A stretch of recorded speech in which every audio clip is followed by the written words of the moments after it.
রাশিয়ার তেভার অঞ্চলে ব্যাপক ড্রোন হামলার দাবি করেছে ইউক্রেন। স্থানীয় গণমাধ্যমের তথ্য অনুযায়ী যে অঞ্চলে হামলা করা হয়েছে তার খুব কাছেই গুরুত্বপূর্ণ এক রুশ অস্ত্রাগার রয়েছে।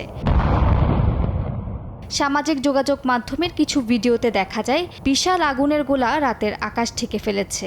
অঞ্চলটি মস্কোর উত্তরাঞ্চলে অবস্থিত বলে ধারণা করা হচ্ছে।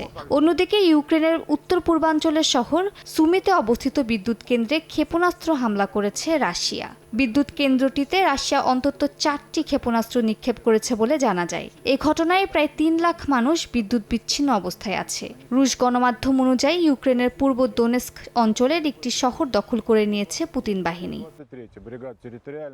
রাশিয়ার একের পর এক হামলায় বিধ্বস্ত ইউক্রেনের পাশ থেকে ধীরে ধীরে সরে আসছে পশ্চিমারা। আন্তর্জাতিক গণমাধ্যমের এসব গুঞ্জনের মধ্যেই ভলোদিমির জেলেনস্কি লাতিন আমেরিকার নেতাদের সঙ্গে পূর্ব নির্ধারিত বৈঠক বাতিল করেছেন। আমন্ত্রণ জানানো হলেও অনেক লাতিন আমেরিকার নেতা বৈঠকে যোগ দিবেন না বলে জানিয়েছেন। যুদ্ধের এমন নাজুক পরিস্থিতিতে ইউক্রেনের সমর্থন কমে যাওয়ার মতো একটি বিষয় বিশ্বের সামনে না আনতেই কিয়েভের এমন সিদ্ধান্ত বলে মনে করা হচ্ছে।